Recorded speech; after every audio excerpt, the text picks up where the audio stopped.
Hello, তোমরা সবাই কেমন আছো? আশা করি সবাই ভালো আছো। আমি আজকে কয়েকটা কথা বলবো আমাদের অ্যাংজাইটি নিয়ে। আমরা আমাদের মাথার ভিতরে অনেক রকম চিন্তা ভাবনা আমরা প্যাটার্ন তৈরি করে ফেলি। যেমন আমরা এই চিন্তা ভাবনা করতে করতে এক সময় আমরা একটা সার্কেলের মধ্যে পড়ে যাই। পৃথিবী যেমন ঘুরে আমরাও সেভাবে ঘুরতে থাকি এই চিন্তা ভাবনার ভিতরে। আমাদের চিন্তা ভাবনা তো আসে আমাদের শারীরিক যে সিমটমগুলো, শারীরিক সিমটমও আমরা ফেস করি। শারীরিক বিভিন্ন রকম সিমটম আছে, মাথা ঘুরানো, অনেক রকম সিমটম শারীরিক, ঠিক আছে? তো আমরা এই সমস্যাগুলো থেকে কীভাবে বের হব? আমরা যদি এভাবে চিন্তা করি, আমি এই সমস্যায় পড়ছি আমার চিন্তা ভাবনার কারণে। এখন এই সমস্যা থেকে আমাকে উঠতে হবে এই চিন্তা ভাবনা করে।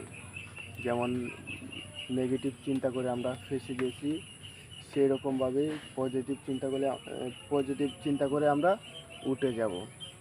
এটা নিয়ে কোনো চিন্তা ভাবনার কোনো দরকার নেই। আমরা সবাই বেশিরভাগই বলি আমি ভালো নেই, আমি ভালো নেই, আমি ভালো থাকতে জানি না, আমি ভালো থাকা ভুলে গেছি। এটা কখনোই করবেন না।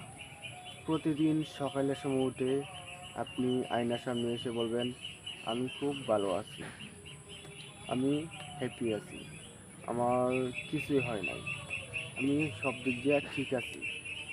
এসব বলবেন, দেখবেন আস্তে আস্তে আপনার সমস্যাটা কিছু না কিছু হলেও কমবে। আস্তে আস্তে এই সমস্যা ভুলেই যাবেন।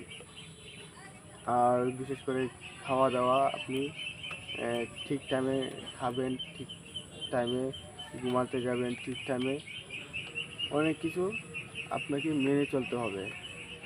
আর পরিবারের সাথে আচরণ ভালো করবেন, পরিবারের সাথে সবার সাথে মিশবেন, বেড়াতে যাইবেন, অনেক আপনার যেটা করতে ভালো লাগে আপনি ঠিক সেটাই করবেন।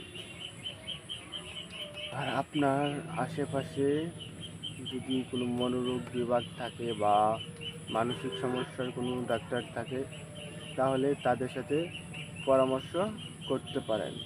অবশ্যই তারা একটা না একটা কিছু বলবে।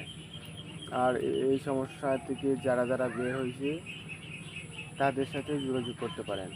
আপনারা বলবেন আপনার দাঁত কালো কেন?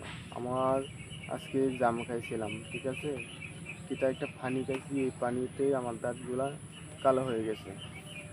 তো যারা এই সমস্যায় ফেসে আছেন তারা বের হয়ে যাবেন, চিন্তার কোনো কারণ নেই। আজকে এই পর্যন্তই। আপনারা কী ধরনের ভিডিও চান আমাকে কমেন্ট বক্সে অবশ্যই কমেন্ট করে জানাবেন।